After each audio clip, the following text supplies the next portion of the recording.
Good evening. Welcome to members of the Community Stakeholder Forum. I'd like to welcome the wider viewing audience as well.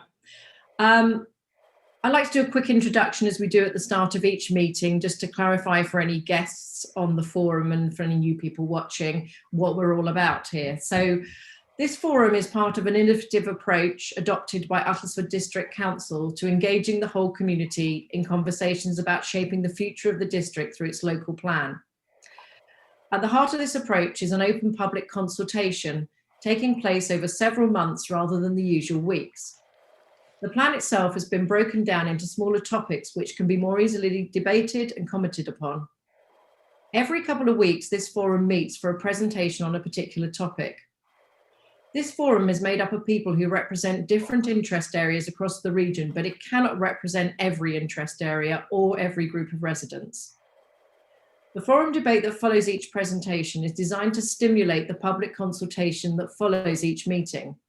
And it is important to note that the public consultation is the most important element of this process. It is really vital that all stakeholders contribute to the debate. And I urge everyone to use their network of contacts to share the forum presentations and to encourage participation and comment, especially try to involve members of the community who may not otherwise make their voices heard.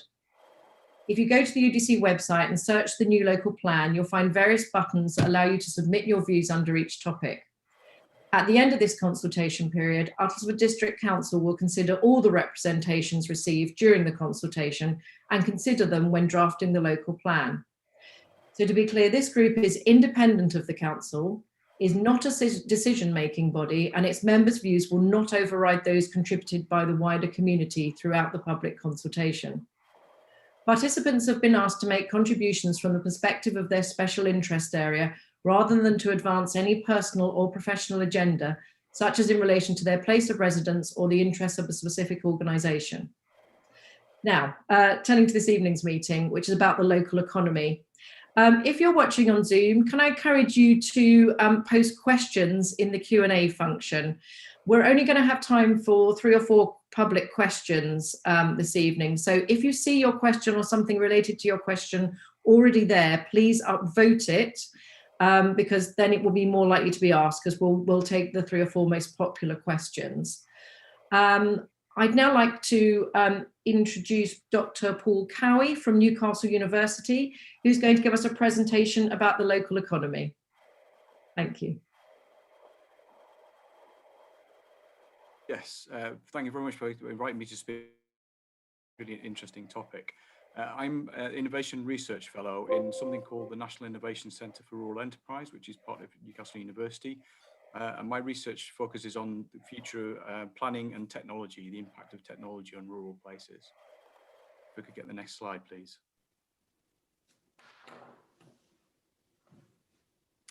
So I put this in because A, I like the quote, but B, I thought it was a good way to kind of stimulate the debate. Technology is the answer, but what is the question? And to some extent, the local plan is that question. Technology is going to happen no matter what. But you've got an opportunity through the local plan to ask some of those questions of technology and shape how technology will be deployed in your area, rather than just being done to and have technology deployed from outside the area without anybody else saying what happens. So what I'm going to talk about is a kind of couple of projects that we've worked on as exemplars to give you some ideas of what's possible in the planning technique, and then look a bit further ahead. So I've kind of titled this 2035 Uttlesford, and what's the kind of next generation of technologies that is going to start to impact on the way you live, the way you work, and the way you kind of develop the area in the kind of medium to longer term. So for the first example, could you go to the next slide again? I'm going to talk about a project that we were involved in called Rural Enterprise Hubs.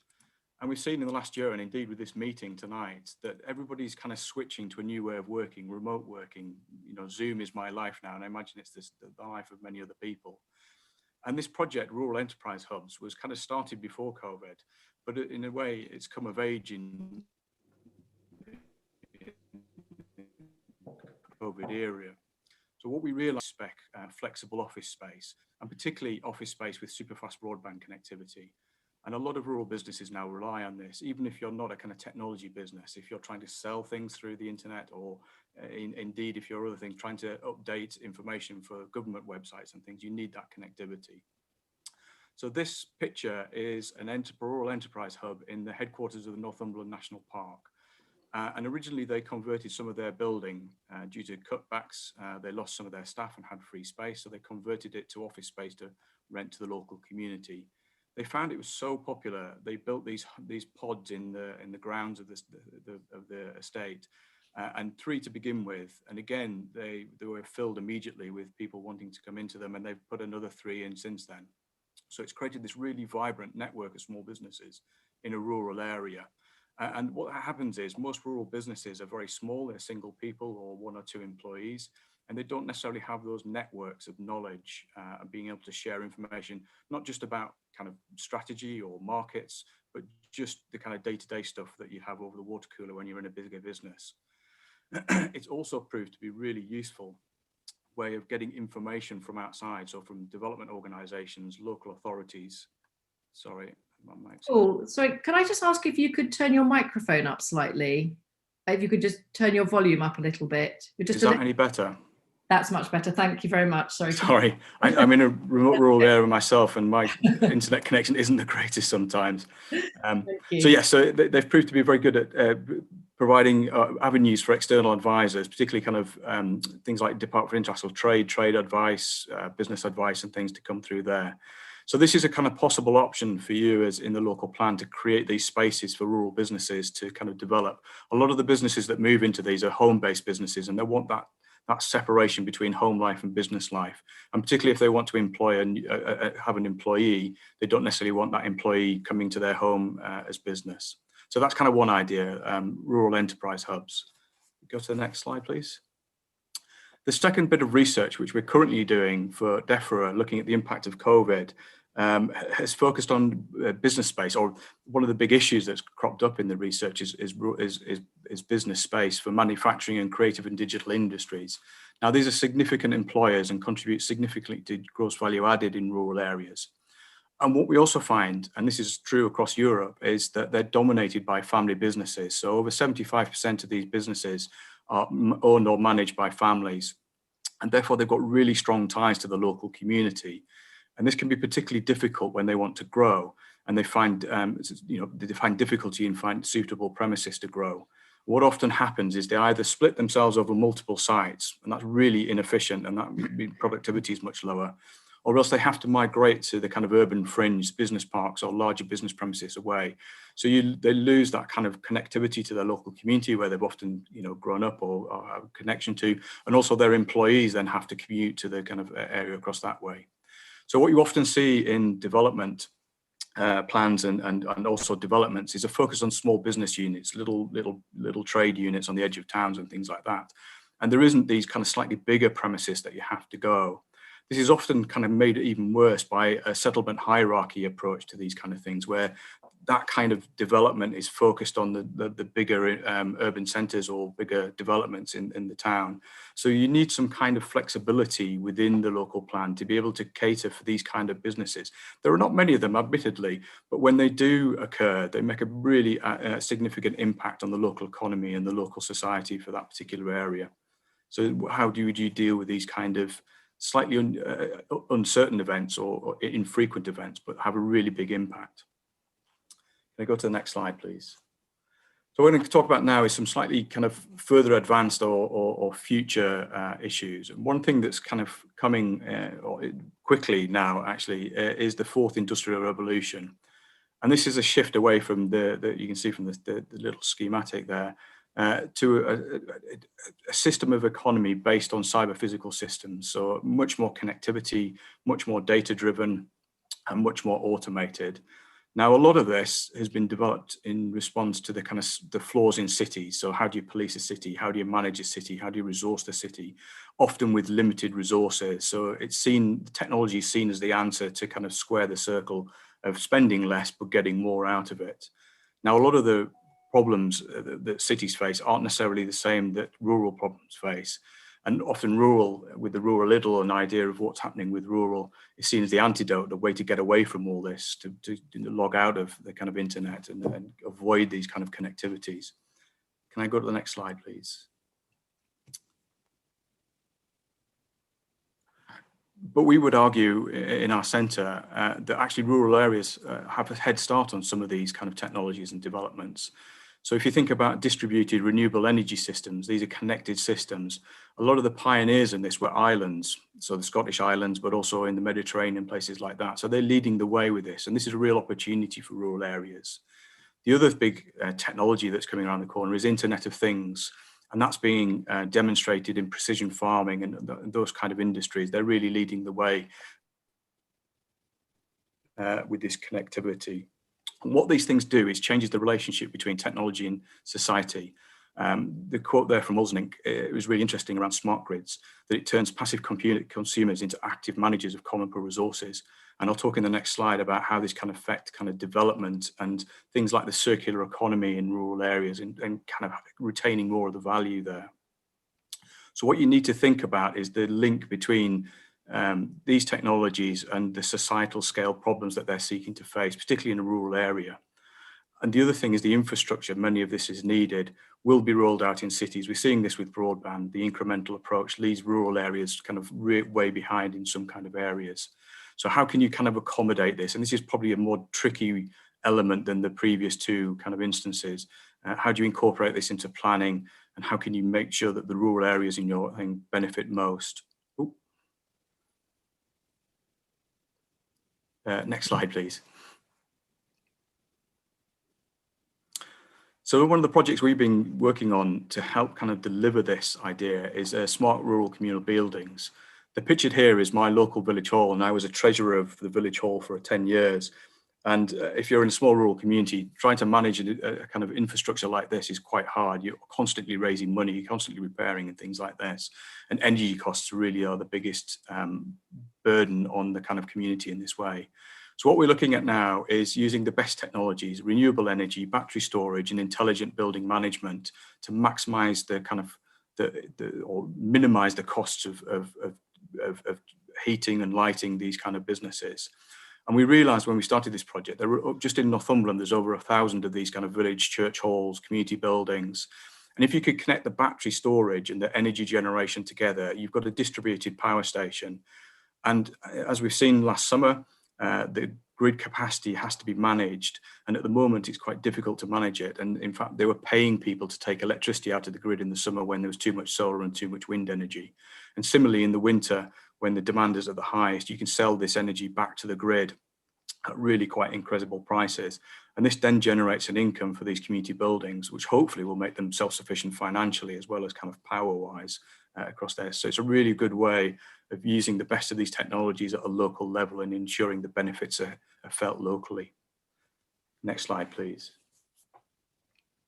So some planning issues about the kind of fourth industrial revolution. The first one that we really find really interesting, and again, this is a kind of longer term issue, is connected and autonomous vehicles. They're always going to come tomorrow, but never quite get there. But I think they are definitely on the way and definitely going to make a significant impact on all areas. And in my opinion, a bigger impact on rural than perhaps the urban areas. So if you imagine an autonomous vehicle is something that will drive without any human intervention.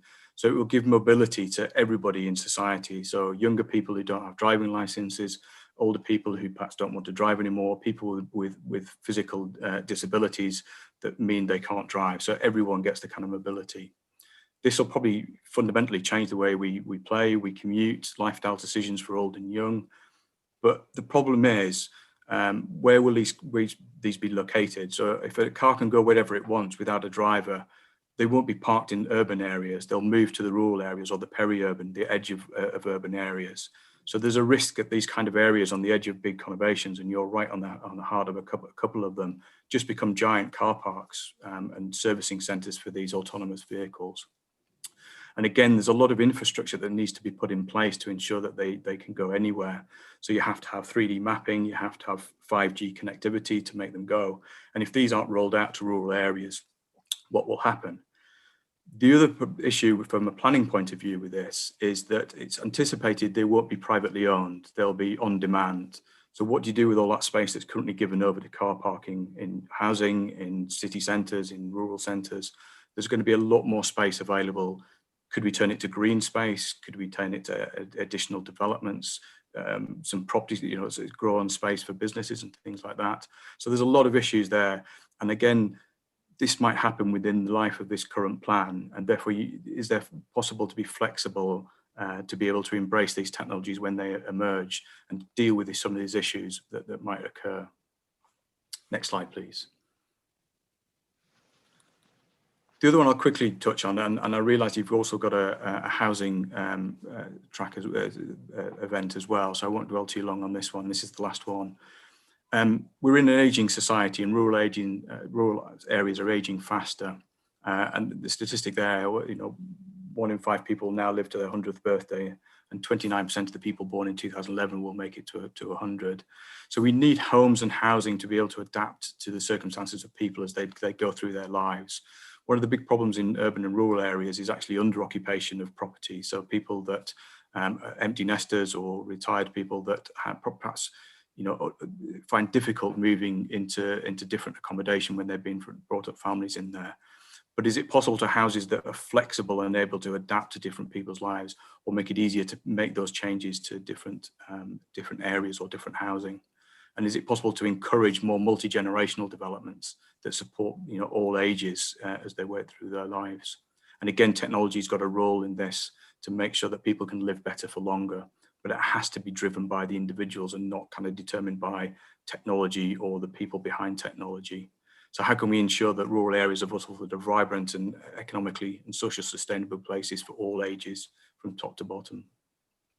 And I think that's my last of my slides. Thank you very much for listening. Well, thank you very much. That was incredibly interesting, and I'm sure there's a lot of comments from our stakeholder forum. We do actually have 3 guest members with us today, so I'm going to come to those people first and ask them if there are things that they want to add to that, or comments they want to make on it. And if I could give those people just 2 or 3 minutes, and I'm sorry today if I cut anybody off, but we do have lots and lots of people. So say all your most important things first would be my advice. So first, could I come to Shara Vickers, who is from the Saffron Walden BID? Oh, okay, thank you very much. And thank you very much as well for the presentation. It was very interesting. It's nice to see ideas for the future. I'm the chair of the Saffron Walden BID, and for those of you who don't know what a BID is, it was democratically voted in 2018 by, I think it was about 2/3 majority, and the BID, whoever's a levy member has to pay to be a member, and it's just covering a small area, which is basically Saffron Walden town, but there's 270 businesses, and we represent, well, pretty much not all businesses, but most retail, hospitality, close contact, beauty and hair, and quite a lot of professional services as well. So as well as that, I actually am the director of Teller Limited. I moved my business from Canary Wharf to Saffron Walden about 9 years ago now. So and the reason why I did that was because I moved here, and actually it's a lovely town to live and work in. So over the last year, the BID has changed massively, and the businesses have, because we've adapted to help the businesses, because the idea of the BID is that we help the businesses to thrive. And the way we would normally be doing that is to attract lots of people to come into town, have a lovely time. Lots of footfall means hopefully lots of people spending money with the lovely retail outlets and pubs and restaurants and cafes. However, COVID kind of changed all that, because it meant that people weren't supposed to be going out, and that caused all sorts of problems. So our businesses, whereas in the past they'd be wanting lots of people to come into town because it meant that they would be very successful, it meant that the shops would be busy, it meant that there would be no empty shops as well. COVID has kind of put a bit of a kibosh on that. So as the BID and as a town business, we've kind of had to massively adapt. So we've tried to help the businesses by making sure that they can have a safe property so that people feel comfortable to come in when they are allowed to be open. So we've helped all the businesses by giving them opening, basically we gave them recovery packs, which included things like posters to say how many people can come in and safely be in the shop, hand sanitizer, arrows for directional movement, arrows for outside as well, which we work with Linda Howells from Uttlesford District Council. And also we helped signpost all our businesses so they could get some grants as well. And this is where it's interesting, because I only took over as the BID chair in February last year, just before we decided to go into a lockdown, which was a bit of a baptism of fire, really. I'd never really dealt with town council, district council, county council, and suddenly we all had to work together to try and help the businesses. So it's been quite interesting, because I've been really lucky in that I've got to work with some great people from UDC, Town Council, and also Essex County Council. We've all worked together to try and make the town safe.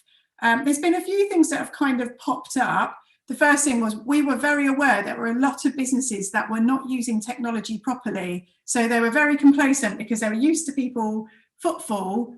It was great, you know, in the spring and summer in Saffron Walden and on market days. So they were very used to footfall being their main way of making money. And suddenly, with the pandemic, they literally, like that, had to, if they didn't have a website, then they weren't doing any business at all. There was also people who'd never been on social media. They really didn't have a clue how to promote themselves on social media. Again, a baptism of fire for them. But I actually think that Saffron Walden is a very resilient town. And what I've noticed in the last year is how quickly these small businesses, it's a bit like that saying, isn't it? It's a lot easier to turn a small boat than it is to move a cruise liner. These small businesses have gone, okay, this isn't working. We're going to have to do something different. We're going to have to do click and collect, or we're going to have to do delivery, or we're going to have to do stuff online. So we've worked with all the businesses to try and... 30 seconds more, and then I'm sorry, I'm going to have to move on. Sorry. Okay, all right. So there's a couple of things that that were key that I was a bit concerned about, that regarding properties. So I know there's a few empty shops in Saffron Walden at the moment, but it looks like they're all being taken up. Not every single one, but most of them. But there is very little office space in Saffron Walden. I know this because I try to get office space, and that is an issue, because I think we need to, it's good to have a good balance of both. The office businesses spend the money, and the businesses downstairs, retail and cafes, because they're there all week.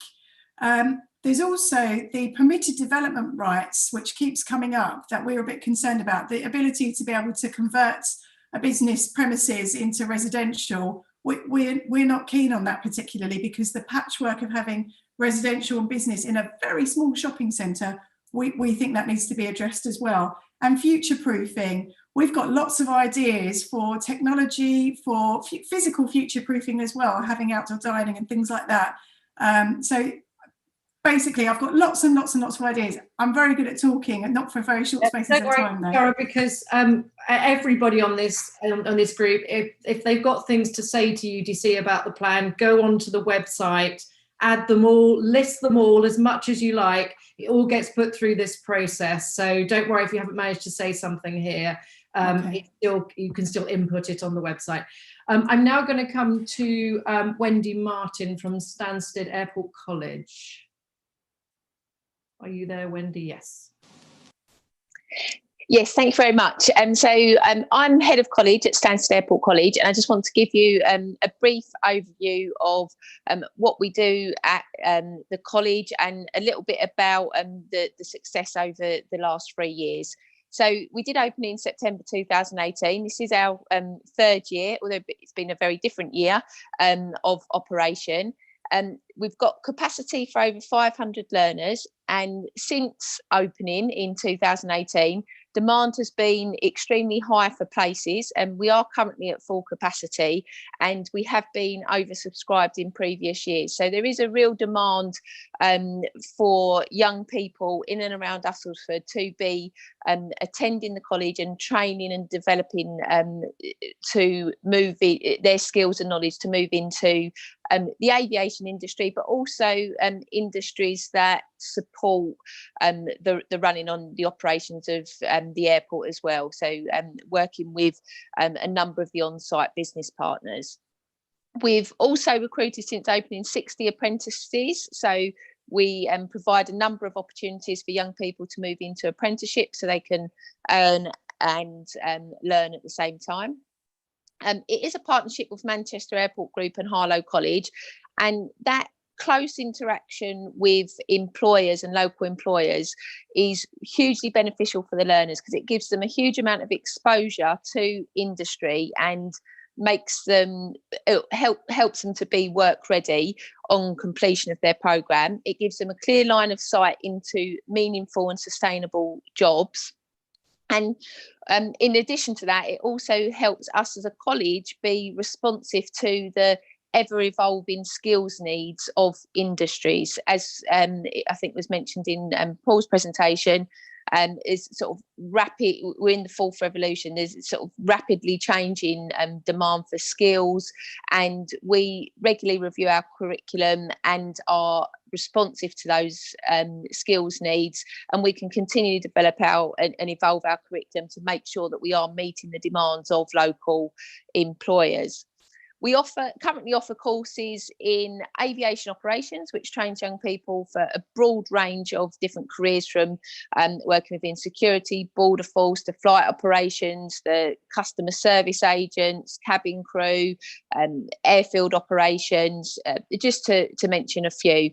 And we also offer courses in aeronautical engineering, so it trains young people to either work actually on the inspection and maintenance or manufacture of aircraft parts specifically.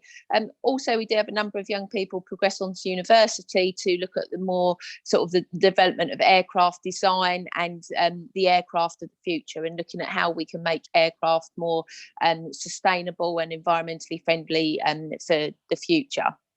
We also offer courses in hospitality and events management, supporting a lot of the hospitality sector in and around the airport. This year, we're looking to introduce a level 4 and 5 HND HNC programme in international travel and tourism, with a particular specific pathway around aviation management and airport management. Therefore, helping to a time where there's likely to be fewer jobs in the industry, and this particular year, it gives individuals an opportunity to develop more advanced skills and knowledge and improve their opportunities on completion of the programme in a year or 2 years' time, when we're very confident that our learners are going to play a key pivotal role in the recovery of the aviation environment. And we're currently in the process of launching our Blue Skies Ahead programme, which focuses on the recovery of the industry and the key role our students will have in that. A number of the issues that face the industry pre-COVID, such as a significantly ageing workforce, are still going to be there during the recovery. So it's really key that we are training young people now, so that when the aviation sector starts its recovery, we have skilled young people that are ready to move into these roles. So we've got fantastic links with employees. 20 more seconds, Wendy, sorry. Yeah, that's fine. At the airport, again, pre-COVID, there was up to 500 vacancies at the airport at any one time. So for us to be able to provide young people into those roles is absolutely sort of key in supporting the local economy, and also enabling the local economy and local businesses to continue growing by providing the skilled workforce for the future. And we've got I'll finish on, We are considering at the moment plans to enlarge our existing site to develop an education and skills campus for the future, which will include combining the Aerozone, which is an aviation-themed learning hub for young people, along with the Stanford Airport Employment and Skills Academy, which provides training for adults. So we're currently considering plans, and I think that will be absolutely key to have one central skills hub and skills site for young people all the way from 4 years old up to adults of 99, 100 years old, if they're going to be living that long, all in one site, and a real sort of central hub for skills within Uttlesford. Thank you. Very much, Wendy. I'm sorry we don't have more time for everybody. No. Everyone's got so many interesting things to say. That's fine. Sorry, could I move on to our third guest member, which is Martin Sylvester from the Chesterford Research Park. Thank you, Martin. Oh, Martin, you're on mute. There you go. Good evening, and thank you for inviting me to join the forum this evening. Essentially, Chesterford Research Park, as it now is, emanated out of the acquisition from Aventus, the 250-acre site. It's on the Cambridge side of Saffron Walden, and at the heart of the 250 acres were about 350,000 square feet of buildings. Most of those were to do with agrochemical research in all forms. And so when the site was originally acquired back in literally 2000, essentially the task was to actually understand and be able to adapt those buildings and to create a community from which the current park has grown. So over the course of the last 20 years, we've been at the forefront of innovation, not only in building forms, but actually to establish Chesterford very much as being part of that important life science cluster, which lies to the south of Cambridge. Unlike Silicon Valley over in the States, which spans about 160 miles, actually the glow of technology and research coming out of Cambridge gets dimmer as you get further away from it. And so we're very much at the edge, about 15 miles from Cambridge. And we've had to really work very hard to put ourselves to the forefront of all the parks which have grown up closer to Cambridge. And I'm pleased to say that we've attracted not only the international leading lights to Chesterford, but we have a great nucleus of starter companies. So picking up actually on the professor's introduction, we actually start our sort of spectrum of space from a building which converts from a mansion house. And so in there you can have a room of about 200 square feet on easy in, easy out terms. And that then spins right through the range to about 60,000 square feet of bespoke laboratory accommodation. The reason that Cambridge is important to Chesterford is that it's the pool of skills that we need to be able to attract, and we need to be able to convince companies that when they move to Chesterford that they're not isolated and that they can actually pull staff from Cambridge. And so actually transport, which has also been mentioned, is at the forefront of our thinking as well. So we have regular coach services and connections through the rail service at Chesterford, at Audley End, to be able to get people to and fro the site. In terms of the sort of context in which we're working, it is a research park. The distinction being is that when you're in research, essentially with the life sciences, you have a lower footprint of occupation. It's usually one person to 250 square feet because they're in a lab and they're doing their work on the bench and then writing up their findings in an adjoining space. That contrasts with an office building, perhaps in the city centre, which might be on an occupancy of one person to 60 square feet. The laboratories are very expensive to produce, and this is why, again, we need a reflection of Cambridge to be able to make our business case work. they're approximately 60% more expensive to bring to occupational use from the bare shell than a conventional office building.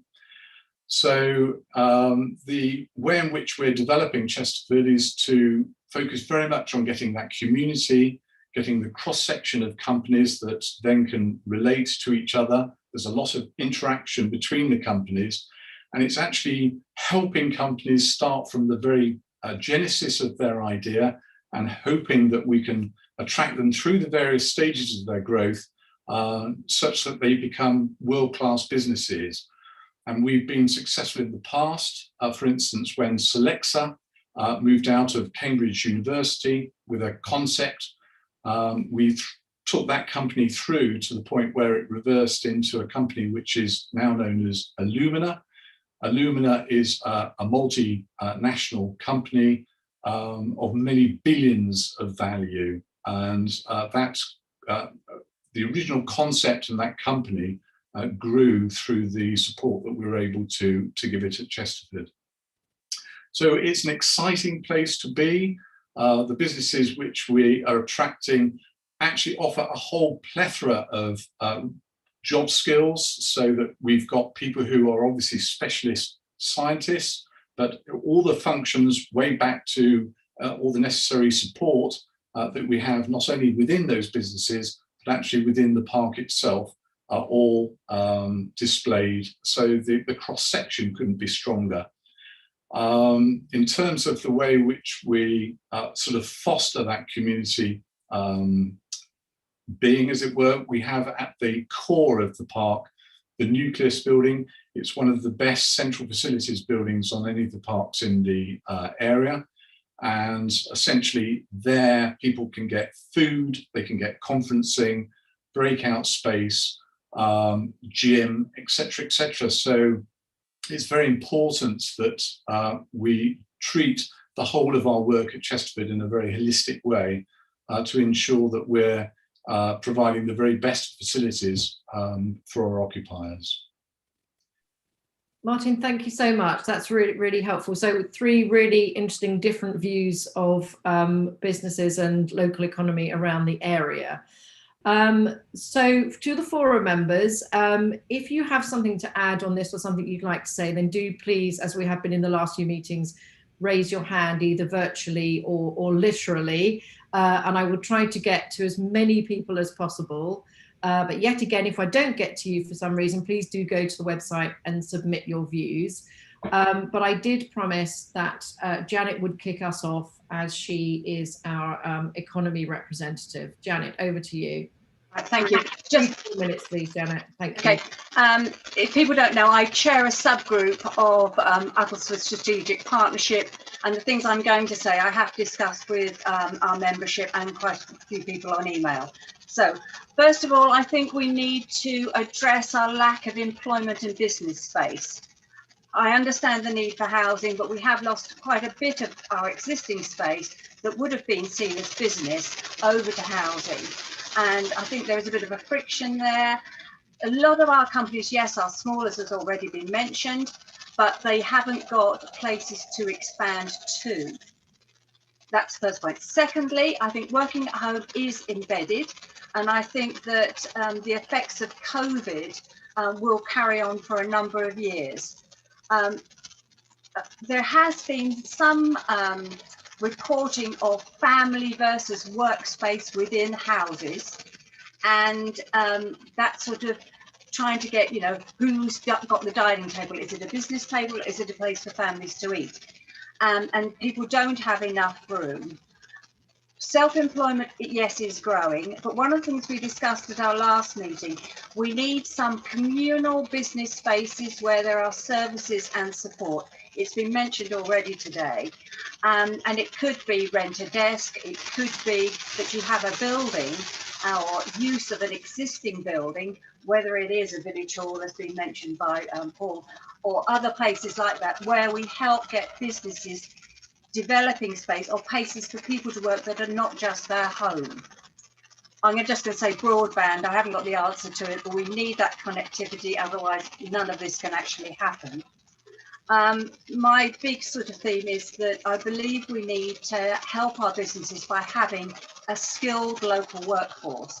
And to do that, ideally, we need a connected pathway for people. So it means working with your businesses early on around their needs, and it connects to the things you do in schools, the things you do in colleges, what you might do in adult training centres, apprenticeships, work placements. All of that needs to be connected rather than lots of different organisations trying to do the same thing and competing. We need to have a connected skills workforce development pathway. At the moment, we have over 2,500 people on universal credit, the effect of COVID. We expect that number to rise once furlough has started to sort of move out.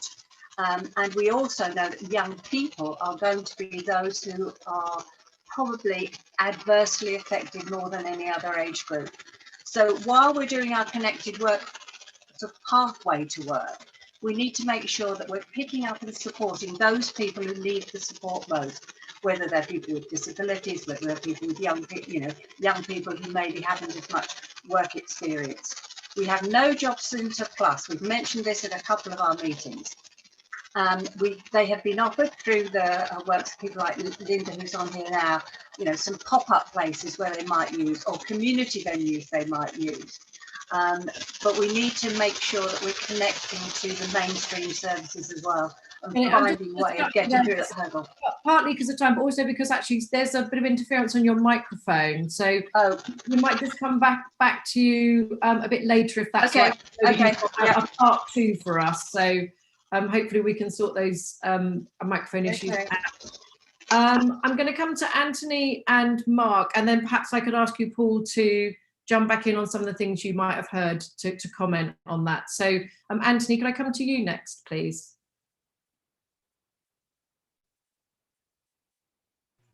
I'm sorry, I couldn't get that quite right. Yes, thank you, Chair. Dr. Cowie, I'm going to preface this very quickly with two words, and that is Stansted Airport, because I believe that in many ways that upsets the general way in which people work in this area. I'm very grateful to you for providing all the facts that you have, particularly showing the proportion of employed residents in senior positions in the area. I have, in fact, prepared a paper of similar type in the past, and all of this is based on pre-pandemic situation.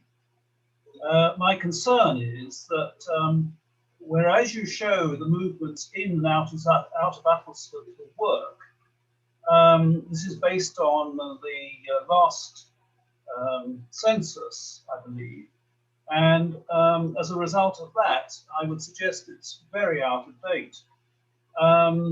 But be that as it may, the fact is that the vast majority of those in grades A, B, and C in the area leave the area to work. And those that come into work, generally speaking, perform the more menial tasks. Now, in this respect, Stansted Airport is and its associates is the largest employer in Eastern England. That makes a vast difference to a district such as this, particularly this, because this district is one of the most undernumbered, if that's the right expression, in the whole of the home counties. If you look at it per hectare, it's approximately 2 persons per hectare throughout. If you look at the whole of Essex, that is 4 times that of Athelsford. And if you look at the whole of England and Wales, that's twice the amount of Athelsford. So you can see the extent to which there is this imbalance. Now, Janet has talked about the problems relating to employment, and I won't go into that in any way. But my concern is this: Stansted Airport is, as I have stated, a vast employer. Take that away, what are we left with? I think we've got to consider that, because the vast majority of those who work at Stanford Airport don't come from the district. Now, do you comment on that? Yes, why don't, if you don't mind, Mark, I'll just ask Paul to come back on that and then go to you next, if that's okay. Thank you, Paul. Yeah, I have to say, I went to university in Chelmsford, so I can know a little bit about the area. But I agree that you're kind of atypical in the sense that that's such a dominant employer across that way. But I think that doesn't mitigate against the fact that you do need to have these other options and the flexibility to be able to allow other businesses to grow. And we've heard from Janet that you know, that's a problem. And in terms of Sarah in the city centres and that flexibility of space for businesses, A, to start up, but B, to grow. What I would say in the local plan is you need that flexibility built in. And there are certain structures that sometimes get put in local plans that mitigate against that. Unfortunately, the permitted development rights is beyond the scope of the local plan. So that's something you have to lobby about externally, but that, you know, that is a problem. So yeah, I hopefully some of these things that I've given you, the enterprise hubs work, the flexible grow on space for other businesses, manufacturing, creative economies, and things like that. You're kind of between London and, you know, Cambridge as well, so you're able to tap into that, and you know, the stuff that Martin's doing is helping bring some of that down. Can you expand that further into the rural areas? Yeah, it's a tricky one. I don't have the answer to Stansted, unfortunately. Thank you, Paul. Mark, we'll come to you next, please. Thank you. So some very interesting comments and presentations this evening. So from the health and wellbeing point of view, I just wanted to reiterate a point that I've made on previous occasions, that I would encourage us to recognise that health and care services are a significant contribution to the sort of economic growth agenda in our community, and there is an important part to play. So I really am a strong supporter of the work that people like Martin and other colleagues have been trying to do in terms of developing the life science agenda along the whole Cambridge, Stansted, London corridor. And whilst we are sitting perhaps on the periphery of Cambridge and the activities that obviously generates, we should also recognise that in terms of the life science and health agenda, there are some interesting developments going on to the south of the district as well, with the arrival of Public Health England coming to Harlow, and also the development of a state-of-the-art brand new hospital on the in Harlow, replacing the existing Princess Alexandra. And there are opportunities there if we're to develop the economy in life sciences for forging strong links with those new developments. So it doesn't all have to emanate out of Cambridge and London, as it were. There's ways that we can capitalise, particularly I think on Public Health England's arrival. Two other points though, with the success that we might have with the life science agenda, health and life science agenda, means that the workforce inevitably becomes more challenging. So whilst it's already been touched on that rural areas are growing and ageing faster, that's certainly true in terms of Uttlesford, that will increase significantly the demands for local health and care services. And we need the ability to be able to attract and retain health and care staff that work and live in the area. And to support that, we're going to need to use technology, and that means I echo and support all the points that have been made about connectivity. So increasingly as we age, it's going to be important that the homes and the facilities that we use are digitally connected so that we can conduct remote monitoring of people, particularly as they age, and we want them to age well and enjoy life to the full. So digital connectivity is really important, and to support both the workforce, digital agenda in health and well-being, which is, as I say, a major contribution to the health economic growth agenda for Uttlesford. We also need to ensure that we've got the skill set. So I would again welcome the points that have been made around the use of Skills Hub, the new college on the airport campus, etc. And I think we're not actually at the moment thinking how we can join up some of these sectors and the opportunities. So from a health point of view, I know you've got 10 GP practices, you've got a community hospital, you've got community nursing and care staff, all of whom increasingly are going to need digital enhanced skills.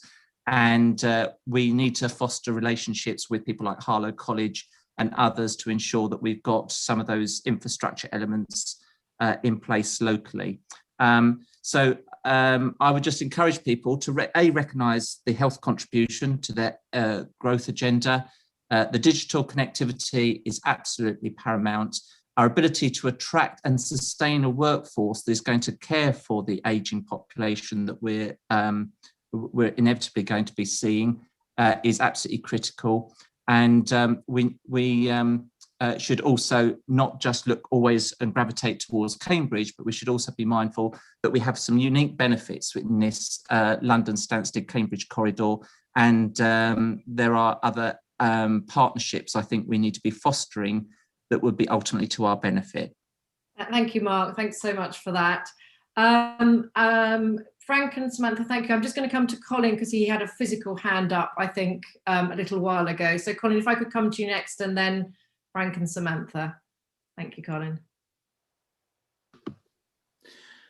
Right. The contributions, I think, are very interesting, but they tend to be sector-based conversations. So we talk a bit about science, we talk about a bit about research, talked a bit about education. But what we're not hearing and seeing is the holistic overview of what Uttlesford needs to be, not 10 to 15 years, but maybe 50 years into the future. At the moment, I think we're all aware that a vast majority of the people who live in Uttlesford don't work in Uttlesford, they travel out. And a lot of the houses that are being built for people who will work elsewhere, but will live in the town. The thing which I always look for in an economic review is where are we going to build commercial and other premises that will create jobs for the people in the houses that we're building. I mean, when I was working as a developer years ago, we actually matched the houses we were building with offices and factories and manufacturing space, so that you weren't creating the vast communication problems that we look like we're going to create following the initiatives that are talked about today. Now, I always use the LEPs, the local economic partnerships, who usually were the people that had the best overview of business development in an area, what the sectors are likely to be over a period of time, and will have a forward view on what those sectors are going to do. And I would have hoped that the planning department at Uttlesford will communicate with them, and I know they didn't for the last plan, because I spoke to the LEP myself.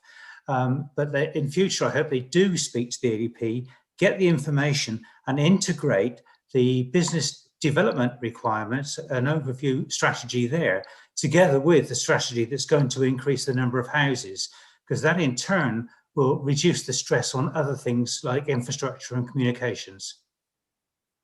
Thanks very much, Colin. Can I just encourage everyone watching at home to keep posting your questions on the Q&A. At the end of this forum discussion, we will have time for a few of the public questions.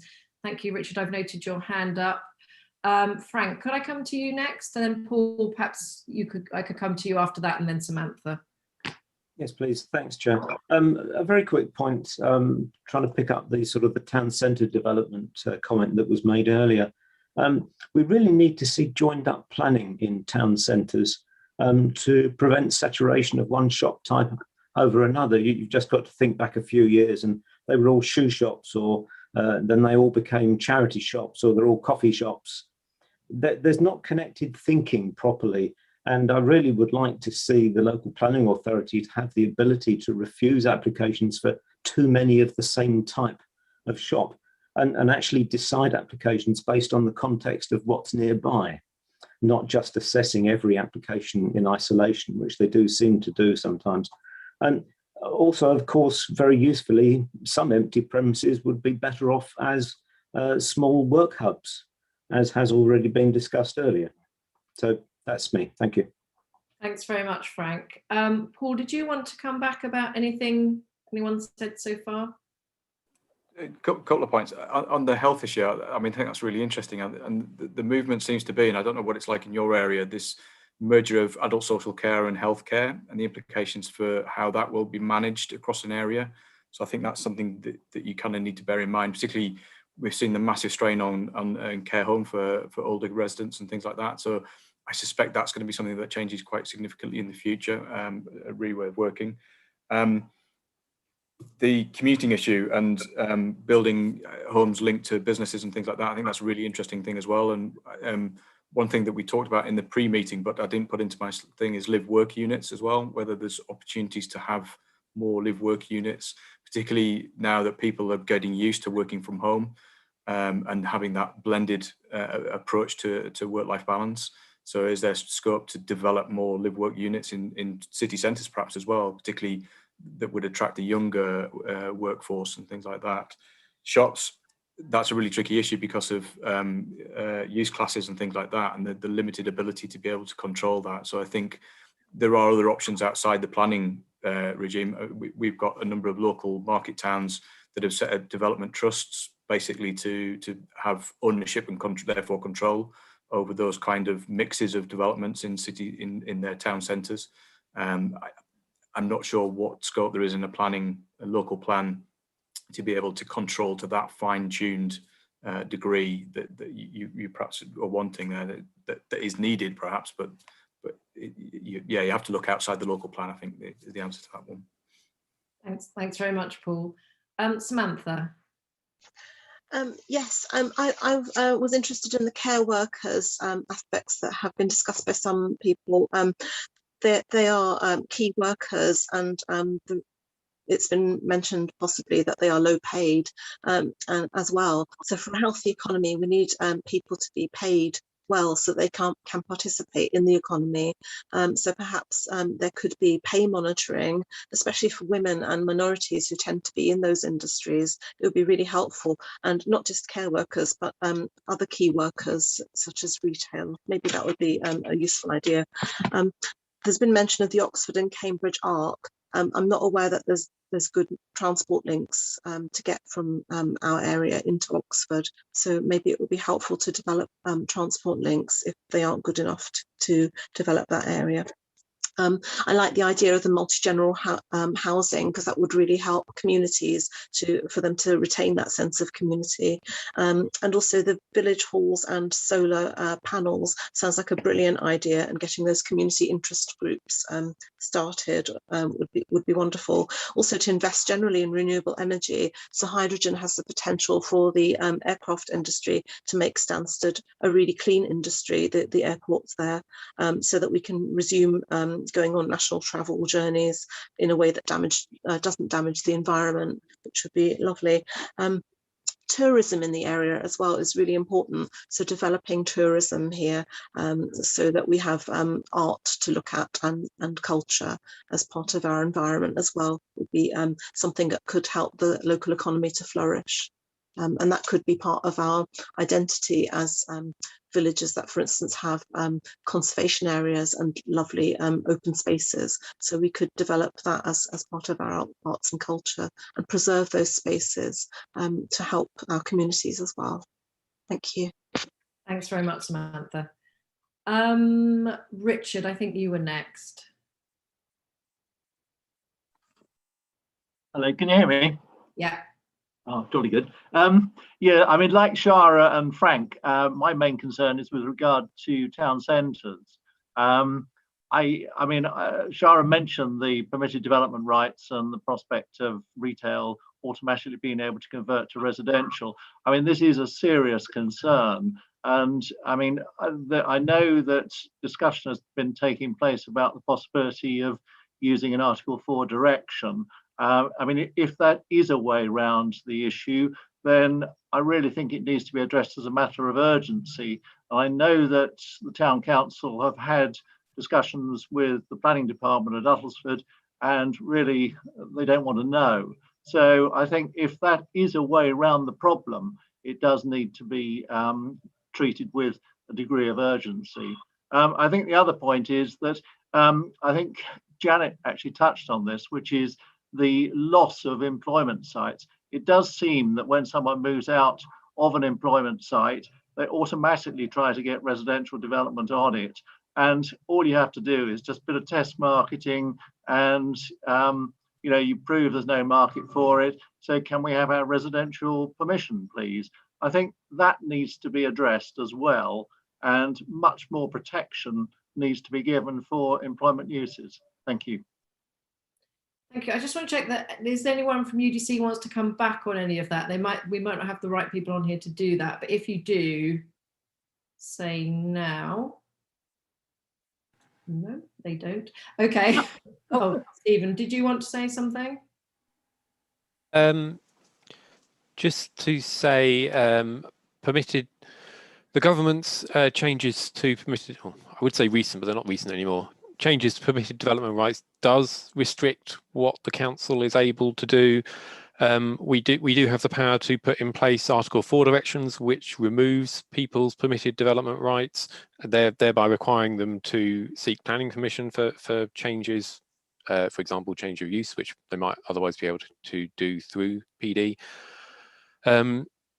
We need to have good reasons to do that.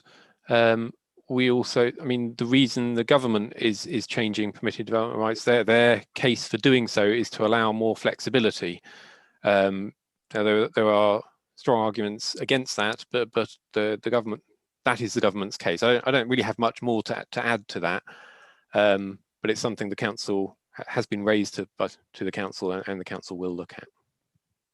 Great, thank you. Helinda, would you like to say something? Yes, thank you. I just wanted to add a couple of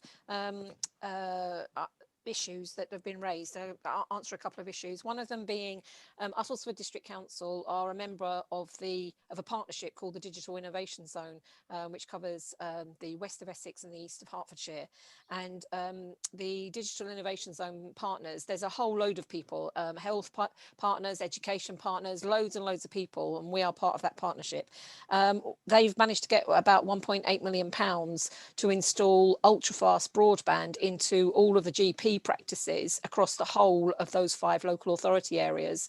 And I think that the point was made about health needing really good digital connectivity. Hopefully that's going to be there for the GP practices very, very soon. And Princess Alexandra is a very strong member of that partnership, and everybody's working really, really closely together to try and make sure that the new hospital is as digital as it can possibly be. The other thing I wanted to mention is that those 5 local authorities that are involved in the Digital Innovation Zone are also involved in another partnership, which is a sub-partnership of the UK Innovation Corridor, which is the old, what used to be called London Stansted Cambridge Corridor. And those 5 local authorities are now branding themselves as the Innovation Core, and building on the fact that Public Health England are moving into Harlow, are actually trying to sell the 5 local authority areas in the middle of the UK Innovation Corridor, being Broxbourne, East Hertfordshire, Epping, Harlow and Uttlesford, as the place for life sciences to grow and to encourage people in inward investment and all sorts of things like that. So I just wanted to do something positive as well. Thank you, Linda. Always good to have something positive. I just want to see if there's anyone who hasn't spoken yet who'd like to add. In particular, I'm looking at Alison and James. Not to put you on the spot. If you've got nothing to say, that's all good. But no. Okay, so anyone else who hasn't spoken who would like to add something? I'm happy to. Stuart? Yes, Stuart. Oh, you're on mute, Stuart.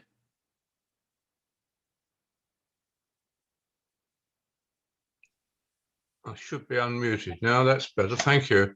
I'd just like to ask Martin whether there's any potential to expand Chesterford Park, and if so, does he see that happening in the future? Thank you. Thank you. Thanks, Martin. Yes, very much so. We've got a very ambitious plan to take the park to its eventual size, which is 1 million square feet, which still will be encapsulated with a lot of green space around it. And then, of course, we've got the surrounding countryside. So in terms of its sort of visual impact, it sounds a big number, but actually at its core, where in fact it sits in its geology, it won't be sort of that imposing from further afield, as it were. So we've got some very exciting plans, and essentially what we're trying to do, as I say, is to strengthen that ladder of accommodation so that we can literally foster that moving through from concept through to full farmer outcomes through at the park. Thank you. Thank you. Janet, would you like to do a part 2? And just stop me if it crackles. Okay. Okay. It's a bit, we'll go with it. Okay. The only other things I wanted to say is I think we have the opportunity for more local procurement. So working with the developers who are coming in, trying to help our businesses get ready to bid for contracts so that there's more sort of local circulation of that wealth. And with talking early to developers, it's often possible to do that. At the same time, having an employment and training code with them as well around things like apprenticeships. I think over COVID, local purchasing happened very, very well. People wanted to be able to go to the places they normally go to buy in the future. So I think there is a change in how we have bought, even though there's been a lot online. I think a lot of people, especially local markets, have been particularly successful. And if people are working more at home, they are in our economy more and able to use the goods and services that are there. So again, it's just keeping that everything circulating locally. The only other area I was going to mention was I think we have a good base already. We have a good community and voluntary sector. We have particular industrial sectors which will provide quite a base for moving onward. So science has already been mentioned, the construction of new houses, green technology, sustainable buildings, all of that again is a generator of possible new companies. Aviation, yes, it will pick up, the airport will start to grow again, but our largest sites are those on what I call the apron of the airport. And there might be some way that some of them might not in the future have to always be aviation related. I think we've all changed our mind about care workers. I would just support what Samantha said. We have to sort out proper pay for people we value and raise the profile of that of care and health services as a good area to work and a good area to gain your skills. I think we also have the opportunity for more warehousing and distribution, but again, the group I chair, we've looked at food production, food growing, rural crafts, and connecting the type of industries that we could develop to provide additional local purchasing opportunities. And that's it really. Thank you very much. Very much to get that all in. Sorry about your microphone's a bit crackly, but I think we got most of that. Thank you. Shara, did you want to add something? I did.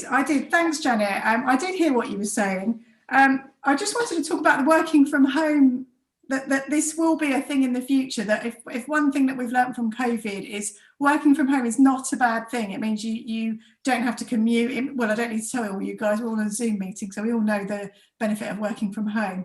But it does also mean the one thing that I did notice was the local loyalty, and that we want to continue with that local loyalty. We're all local people, and sometimes people aren't aware of how they can support their businesses locally. So there are lots of methods, and actually the biggest thing that I talk about all the time, never mind all the work that we do, or never mind the work that I do in my paid job, is communication. And it is not just, you know, having good broadband and things like that, but it is sharing your message. So it's all very well us being very well meaning and having some ideas, but if we don't share it properly, and I mean we have to cover all bases, not just email newsletters, I think we have to use the old-fashioned methods as well, which is hilarious because I run a digital agency, so I spend all my time saying stay away from paper. But we do need to cover all ground so that we can make sure that we are speaking to everybody. So I think you guys have all made some really good positive comments about things that we can do in the future. Saffron Walden is a really nice place to be, and regarding health and well-being and living in the place that you work, I think it is attainable. I think there's a lot more skill here than I think, and skilled work needed. I mean, I've been trying to recruit a developer for such a long time now, and everyone wants to come from Cambridge or from London to come and work for me. There must be people here that are techies that want to come and work for my company. You know, we're crying out for this. So it's kind of trying to find that balance. I'm not the only business that is in that situation. So it's just communicating better, really, and sharing when there are jobs. Maybe we can have some kind of central hub to make sure that the local people are getting them. So that's my bit. I'm going to be quiet now. Thank you.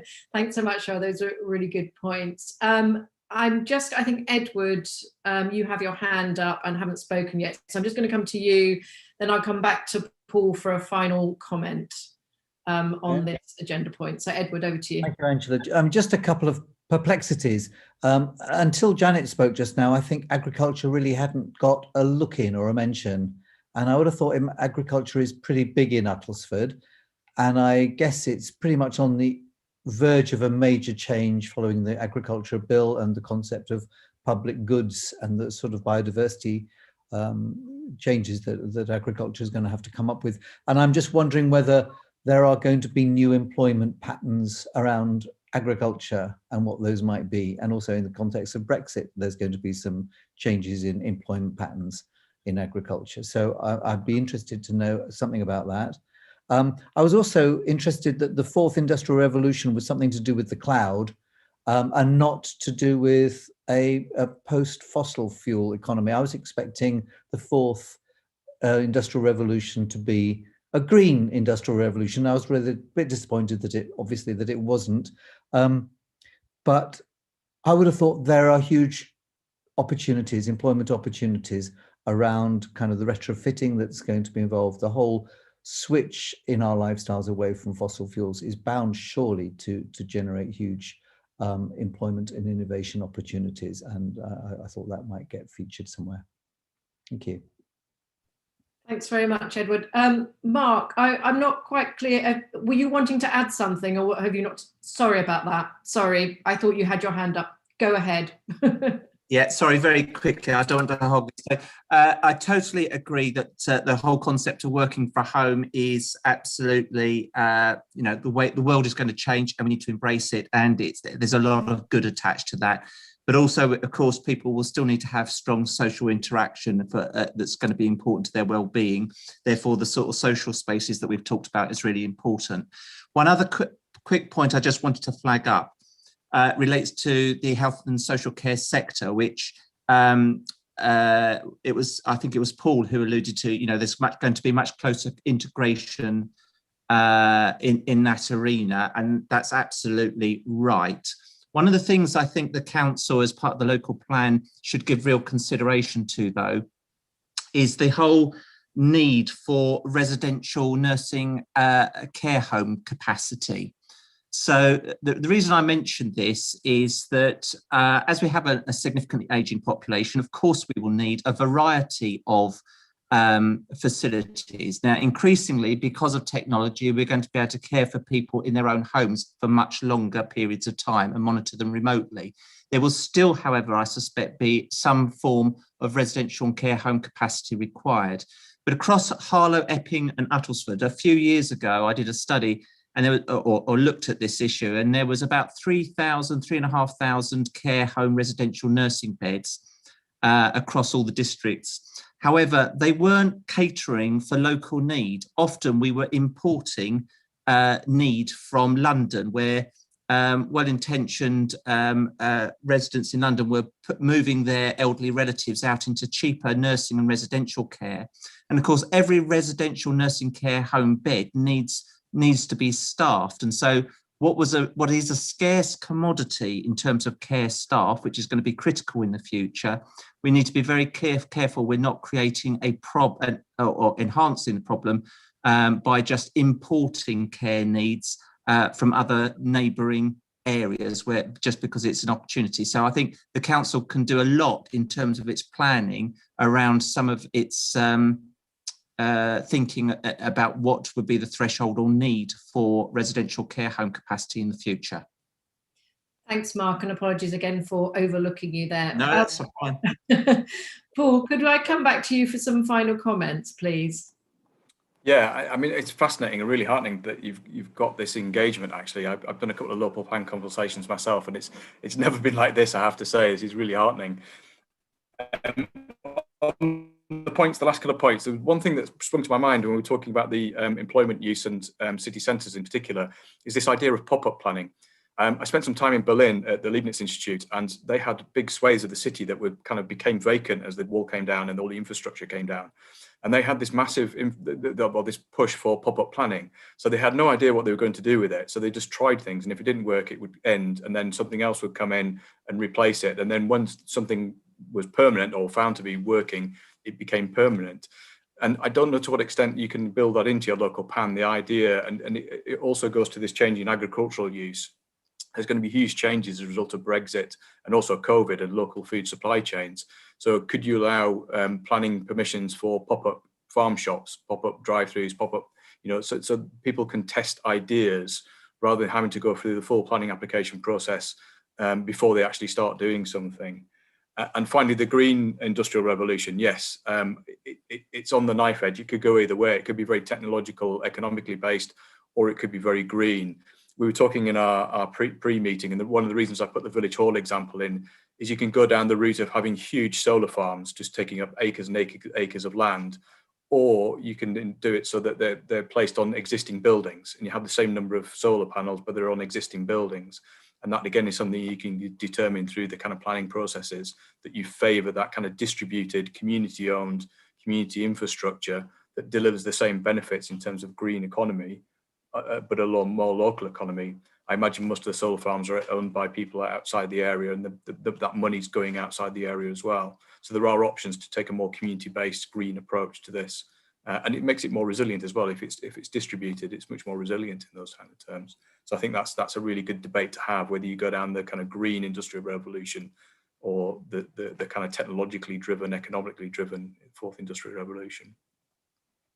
Thank you very much. Paul, thank you so much for your presentation. That's brilliant. Please stay with us, because I'm going to hand over to Joanna now, who is going to take us through any questions from people viewing. Thank you, Joanna. Okay, well, first of all, thank you very much for all your contributions tonight. It's been a really interesting discussion. We've got some questions and comments from people listening, and I'll try and answer a couple, and Ben, I might ask you just to answer a couple on the transport related ones, because actually they have been top of the list. But first of all, we've got a question from Jackie Dean. Does the council know which type of businesses could be created as new employment sources within new communities or growing existing towns and large villages? And that's also related to a question by Richard Gilliard. So to what extent can the local plan predict the types of businesses that will come here? Should specific types of buildings be planned to attract certain sectors, laboratories, warehouses, offices, factories, or is that too much of a risk if businesses go elsewhere? So as part of the evidence informing the local plan, we have some employment evidence already, and we will be looking to add to that. It's rather a question of timing where we do that within the local plan, because the COVID pandemic is skewing things enormously, and we do need to sort of have there will be some lasting effects, but we don't know yet. So, but we will be getting more employment evidence base, and we will be looking at the needs of different aspects of the economy, and that's one of the reasons why we were very keen tonight to invite people to speak from different sectors of the local economy. We also did actually invite someone from agriculture, Edward, to answer your comment, but they didn't they didn't respond for whatever reason. And also I'd just like to point out too that agriculture, just also picking up on one of the comments about too much development eroding the green spaces, but we have 97% of the district is covered in agricultural land. So that is the vast majority of the land use, but contributes to less than 1% of the economy. So I think we need to look, and there will be changes in agriculture, but I think we need to look to be supporting, looking at all the different economic contributions to the sector and how we can optimize those now, but also in the future and this vision. So that's something that we will be working on. So just on some sort of infrastructure questions that maybe Ben, I could ask you to respond to. So we've got a question here. We've heard a lot about transport throughout the themes, but it's often said that the transport network in Uttlesford is off-putting businesses coming here. How can we assess the needs of businesses and particularly the types of businesses we want to attract? Well, I think this is all part of the conversation, and you know, welcome the comments into the consultation. And you're very welcome to sort of email me and contact me, and I can facilitate a conversation with other teams within Essex that deal with sort of the day-to-day sort of engagement with businesses and sort of travel planning. We are also working with Transport East, which is the regional transport agency, to develop a new sort of transport strategy for both Essex and the wider region, to tackle some of the existing sort of pinch points and capacity problems within the network, to sort of facilitate sort of sustainable growth and support the businesses and the economy in the region. And just there's another question from Jackie Dean, which is interesting. So have you experience of creating a policy to require housing developers to fund or provide free or subsidised public transport to science parks and other key local employers? So the Wellcome Trust already provide free bus service for their employees linked to their planning consent from the railway stations and Saffron Walden. And we heard from Martin Sylvester about the Chesterford Research Park and the transport put on there. And so this is really calling for housing developers to provide to think about providing the transport. Yeah, I mean, it's very common with this sort of employment developments, as you say, to secure a dedicated sort of shuttle bus or public transport service, and for residential developments, particularly the larger ones, then we do try and always try to secure a financial contribution for improvements to bus services through the sort of Section 106 planning obligations. But yeah, I mean, I think we have those policies within sort of Essex's policies, and I think if we have similar policies within Uttlesford's local plan, then that strengthens our case and ensures that we can maximise the benefits and maximise the amount of contributions we can get from developers of residential estates. I think that covers the questions. We've got some other comments in there. We've got one on housing as well, but I think we'll leave that. We've seen it, and we've got a theme next week, I think, the next forum on homes and housing. So I'm happy if we want to finish this part, Angela, if that's all right with you. Yeah, no, thank you, Jonah. That's great. So just to reiterate to everybody, panel and people watching at home, please go and put your comments on the website, UDC website, new local plan, and submit your comments under this theme. And if you haven't managed to get your point across, I'm sorry, we've had loads of interest in this topic, which is brilliant. But it does mean everyone hasn't managed to make all the points they wanted to. So what happens next? What happens is the consultation document is now on the website, on the UDC website. open for public consultation. Comments received by the 24th of March will be summarised by officers and discussed at the forum meeting on the 7th of April. Comments received after this date will still be taken into account by officers when preparing the draft local plan. If anyone has any questions about that, do let me know, but I think we've got into the swing of that now. So I think I'm only running about 8 minutes late, so I'm not in too much trouble. So I've got time to thank very much Paul Cowie, Dr. Paul Cowie, and also Shara, Martin, and Wendy Martin. It's confusing, you've got the same name. Thank you very much for your contributions to this theme. It's been really interesting to speak to you.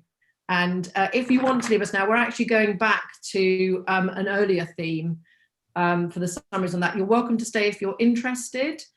This was actually on transport, so not that far away from this particular theme. In fact, transport's in every theme, as well as having its own theme. So if you want to stay, please do. But if you want to go, please feel free. We will not be offended. We are now going back to transport. So Ben, I believe you're going to introduce the summary document for this and tell us about some key points. I am, yeah. So this is the feedback that we received from the stakeholder event in January that was specifically about transport, and we sort of asked people what options for sustainable transport would they'd like to see in Uttlesford, and would they support. And the first sort of question was focused around access to services and where should new development be focused with regards to sort of services. And services can be sort of public transport or doctor's surgery or groceries, sort of local shops, employment, etc. So the feedback we got was that new development of all kinds should be focused in areas with, with good accessibility to public transport, whether that be rail stations or buses. And new homes in particular should be focused in areas with access to, sorry, I'm just going to have a glass of water. Sorry.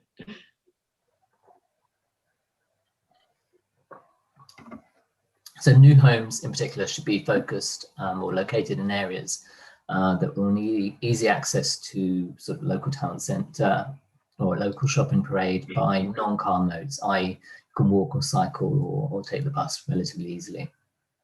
And if there are any sort of remote settlements, i.e.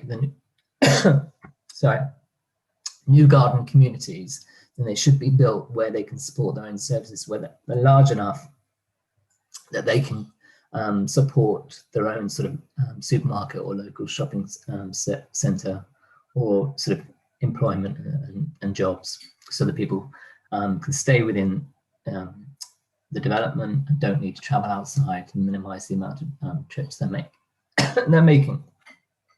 I'm sorry, I think I don't know what I've eaten. Don't worry, Ben, we're all on Zoom all day. I think by this time in the evening, probably given up. So the next theme was local traffic neighbourhoods, which is sort of walkable neighbourhoods. And there was a very strong support for this, and particularly designing these neighbourhoods and new residential neighbourhoods to prioritise pedestrians and cyclists. A lot of comments came back saying there was a need for more secure cycle parking at key destinations such as rail stations. There was a lot of comments focused on the lack of safe walking and cycling routes, particularly in and around Saffron Walden. Apologies, I realised I've just spelled Walden wrong there. And then locating new development near public transport hubs means less reliance on cars. But there was also recognition, and a lot of people stated that the rural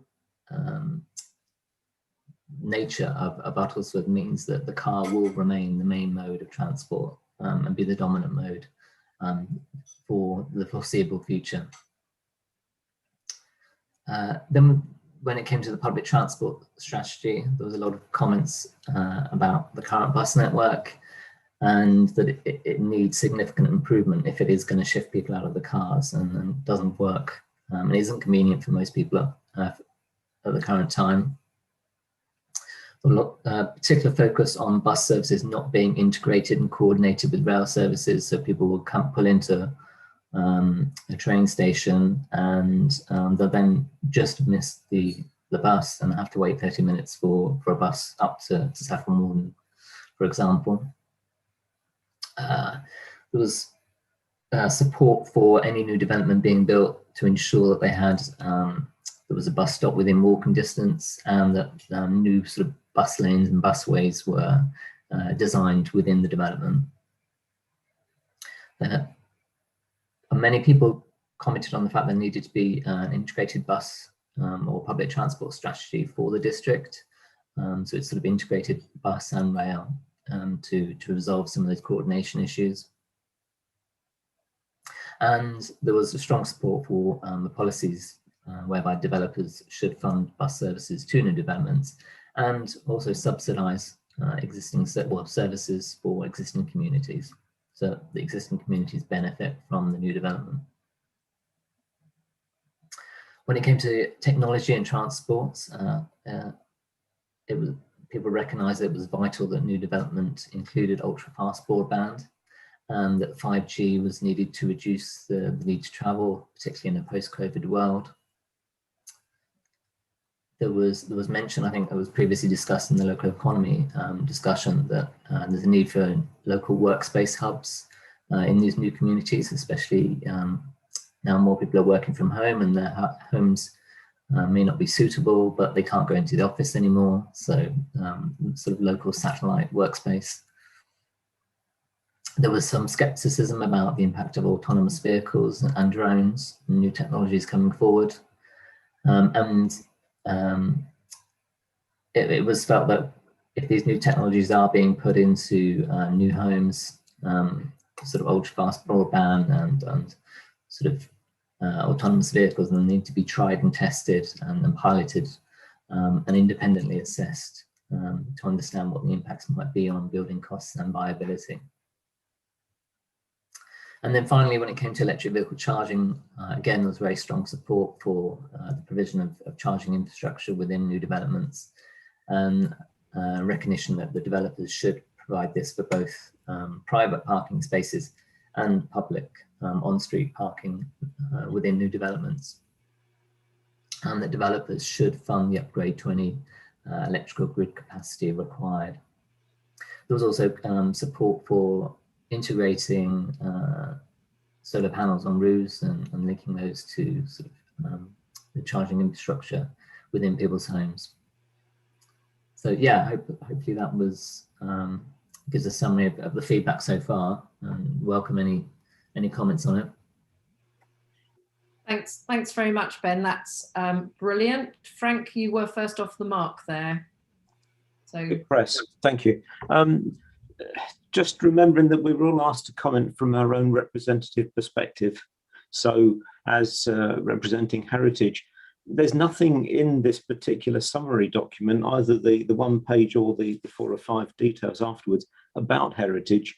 So I think we should try and note that new infrastructure should be rooted away from heritage assets and from their settings, unless it's really unavoidable.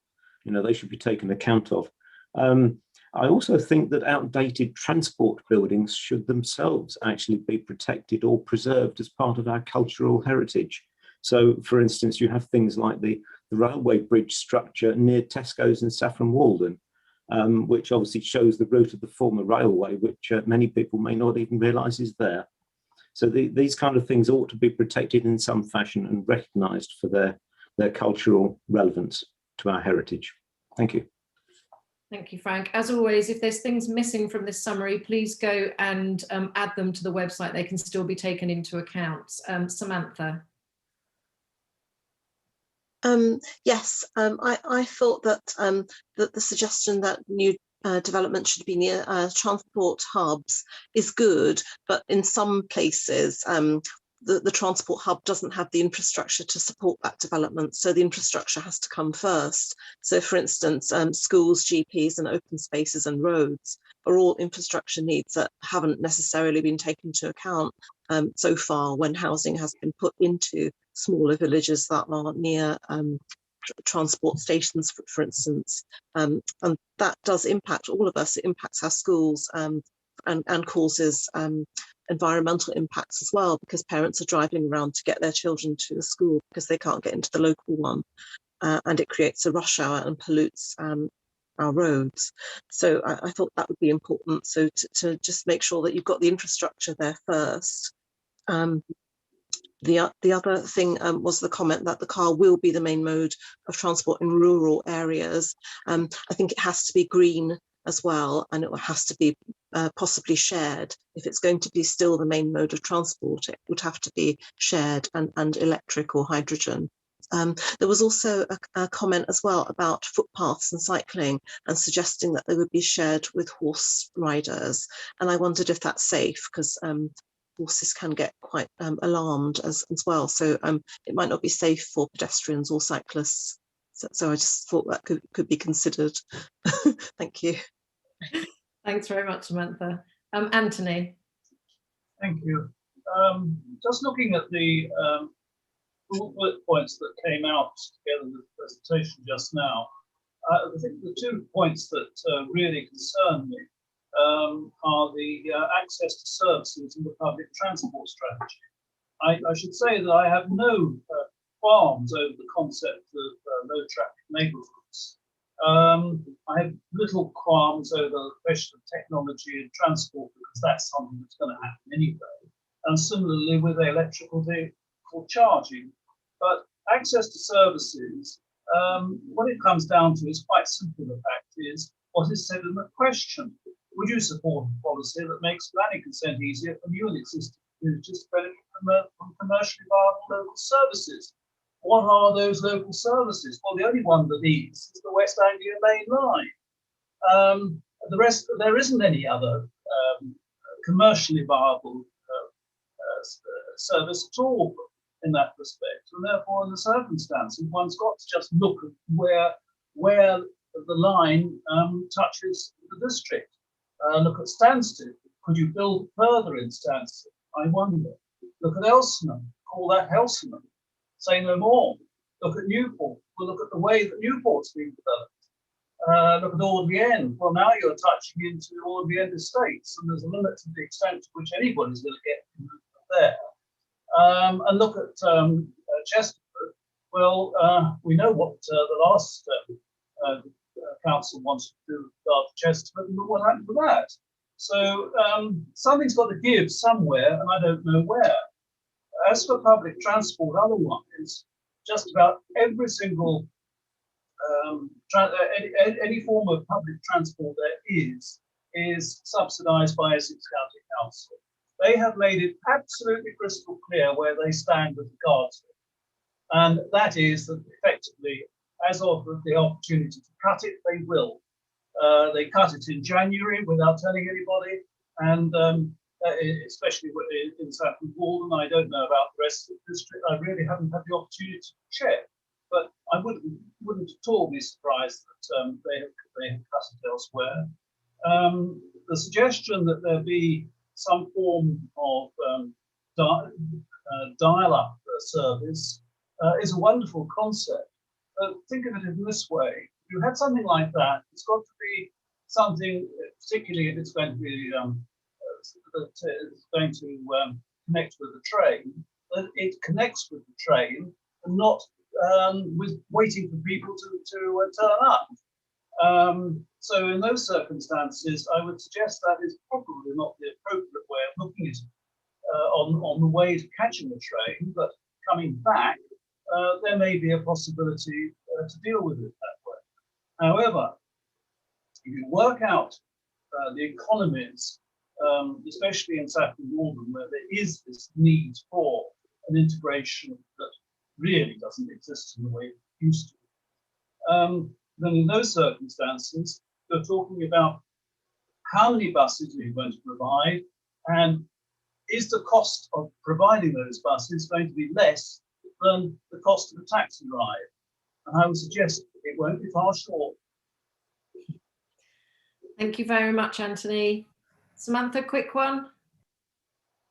I just wondered about the on-demand, because I thought that because most rural journeys are short journeys, not necessarily those ones that are connecting with other forms of transport, it might be viable to have such an on-demand service. And it might be just worth considering at the back of your mind if there is viability for that, since most people are just nipping out to go to the shops on the spur of the moment, or nipping out to get this, that and the other, and don't want to walk more than 15 minutes. And we know that there's 15-minute walkability as the concept of the walkable village or town. So having like an on-demand short journey service might be the way forward. I'm not saying it has to be the way forward, but it's something that could be considered. Thank you. Thanks. Right, if anyone, anything else to add on transport? Ben, are you happy with those comments? Yeah, I mean, I can respond to a couple of them. You know, just to emphasize that summary, sort of one pager was just sort of summary of all the comments received. So I just, you know, tried to sort of condense them as much as possible. With regards to the on-demand, there are on-demand services within the county already, and you know, they serve some journey purposes for some people, but for others they don't. So you know that it's a developing area. With regards to sort of bus services, I'm not in the public transport team, but I know obviously that, with COVID have been a number of cuts to the services.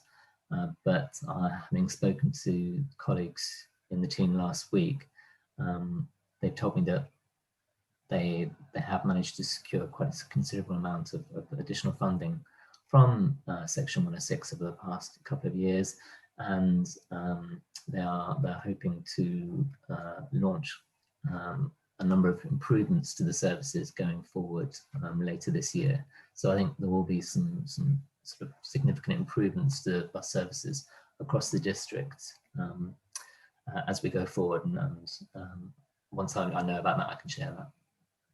Great, thank you very much.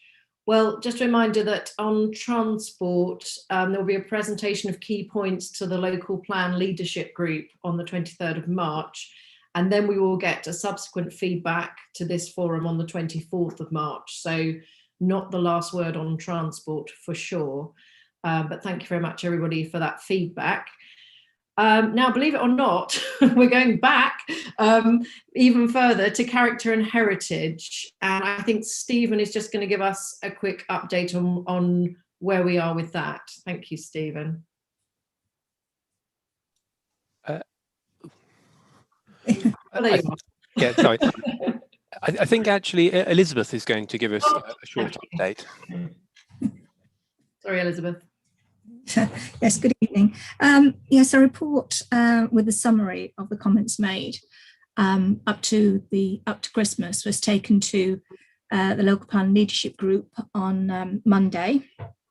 They just made a few comments. The first comment actually was that they thought it was quite interesting how transport and accessibility features highly even in this theme.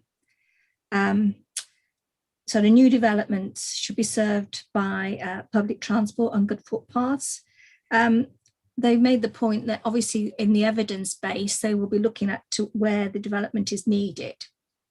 But also, you know, bear in mind what COVID has done. Do we actually need development to be near rail stations? So that's something that maybe we've got to explore for the future, you know, what will be important in the future. In respect of density, there was support for having higher density developments, more terraced housing rather than detached housing. There was, you know, seen as that, you know, the housing that was being delivered wasn't wasn't the right kind of housing for our existing residents. They wanted more smaller family homes and also more age appropriate homes, so bungalows was mentioned. In respect to standardisation, it was, I think the view was on that we've got to determine what standards we want in the local plan. Do we want standards on environmental aspects or or space standards, but any standards that we have shouldn't cut across any existing legislation or regulations such as building regs. And those were really the main points of what they raised. Thanks very much, Elizabeth. That's really helpful. Thank you very much. I think it just is really interesting to see how what the work we're doing here feeds back into the process. So thank you very much for taking the time to come and feed back to us on that. Good. So the upcoming theme on the 10th of March will be homes. And the guest speaker is going to be Jo Mills, who is the co-author of the Council's recent housing study. I think there'll be a couple of guest members as well, but I haven't got information on who those people are at the moment. But that will be on the 10th of March. And I'm sure there's going to be a lot of discussion about homes. I think we're on to any other business. Anything anyone wants to add? I have two things to say. One is, I hope we might all meet in person one day. That would be nice, wouldn't it? It'd be so nice to actually see you all. And secondly, I'd just like to congratulate everybody on the way we are now getting through not one, not two, but 3 topics on time, early. You're all becoming incredibly efficient. I mean, the amount of information that is flying around in an hour and 50 minutes is unbelievable. So thank you so much, everybody. You're doing an amazing job. And I talk to a lot of people in the community because I've got a database of about 35,000 people at Saffron Hall, and they're all watching. They all know about it. Everyone's talking about it, and so you're having a real impact. So thank you so much for giving your time. It's really important, but it's really having an impact. So thank you, and thank you to the UDC officers who are doing the same. Thank you very much, everybody, and I'll see you